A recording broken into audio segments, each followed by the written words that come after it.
Ice cream অনেক কিছু খাবো প্ল্যান আছে, ঠিক আছে? তোমরা আমাদের সাথে থাকো। Tata bye. আমরা এখন দেবগ্রাম পৌঁছে গেছি, দেখতেই পাচ্ছ প্রচন্ড ভিড়। এবার আমরা নামবো। টাটা। দেখতে পাচ্ছ কি ভিড়। আমরা এখন বর্ডার ক্রস করছি, ঠিক আছে? চৌরাস্তার বর্ডার। এরকম এই যে ফুল দেখ,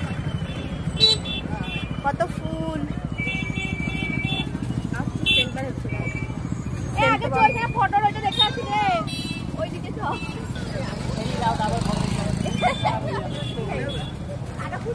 আমরা ফুচকা খুঁজতে খুঁজতে এই যে দেবগ্রাম স্টেশন চলে এসেছি, দেখতেই পাচ্ছ এই যে।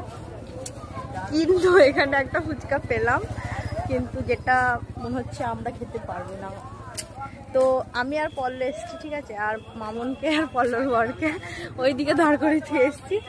তো ফুচকা তো পেলাম না। এবার আমরা আবার যাচ্ছি চৌরাস্তার দিকে। শুধু হেঁটে হেঁটেই বেড়াচ্ছি, এখন ফুচকার কোনো সন্ধান পাইনি। দেখা যাক।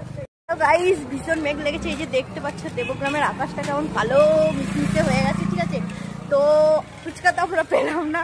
এবার আমরা ভাবছি যে একটা রেস্টুরেন্টে, এই যে সামনে আছে, এই যে সামনেই আছে, আমাদের সামনে আছে নটরাজ। এটাতে আমরা যাবো ভাবছি, আর আমরা আইসক্রিম খাবো। এই যে দেখতে পাচ্ছ এরা দুজন সব কম কম করে খেয়ে নিয়েছে। পল্লব 10 দিন খেতে পারেনি, পল্লর বড় 10 দিন খেতে পারেনি।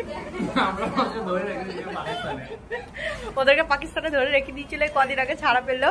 আর এই যে মামনি সবাই তখন থেকে খেয়েই যাচ্ছে, একটু মানে মুখে কন্ট্রোল নেই। দাদা নিজে আমাদের সেকেন্ড খাবার চলে এসেছে, দেখতেই পাচ্ছ। পল্লব সব একাই খেয়ে নেবে, পল্লর বটে কিছু দিচ্ছি না। এই যে বেচারা বসে আছে খালি থালা নিয়ে, আর পল্লব সে তখন থেকে ঠুসি খেয়েই যাচ্ছে।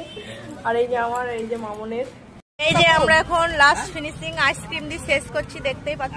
এই যে রাবড়ি আইসক্রিম। ভালো লাগে। আমরা বাড়ি চলে এসেছি, ঠিক আছে?